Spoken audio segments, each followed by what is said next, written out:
సర్వేలు చేయించుకున్నారు మీ పార్టీ వాళ్ళు అందరూ కూడా. తెలుసుకో, నేను ప్రజల్లోకి ఎంత ధైర్యంగా వెళ్తున్నామంటే పనులు చేసాం కాబట్టి వెళ్తాను. ఎప్పుడైనా ఇలా తిరిగావా? ఇంటింటికి తిరగగలిగావా? ఈరోజు ధైర్యంగా ఇంటింటికి తిరుగుతున్నామంటే పనులు చేసాం కాబట్టి తిరుగుతున్నాం అని ఈ సందర్భంగా కొండబాబు తెలియజేసుకుంటాం.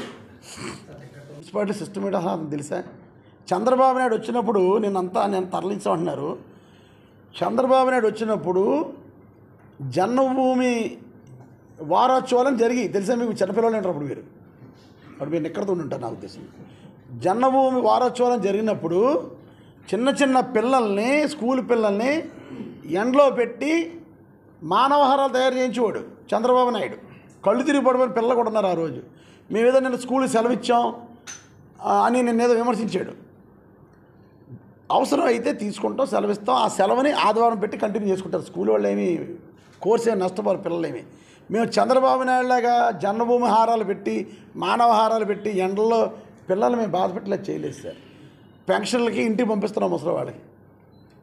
అదే తప్పితే చంద్రబాబు నాయుడు లైన్లో పెట్టి పెన్షన్లను మేము బాధ పెట్టలేదు. ఓకే, ఏదైనా ఇందాక పవన్ కళ్యాణ్ అడిగారు, ఎవరు వచ్చినా రెడీగా ఉన్నాను.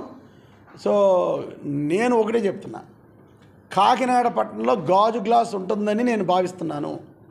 గాజు గ్లాస్ అన్నది లేకపోతే పవన్ కళ్యాణ్ నా మీద చేసిన విమర్శల్ని అతన్ని వెనక్కి తీసుకున్నట్టు లెక్క అని చెప్తున్నాను ఈ సందర్భంగా.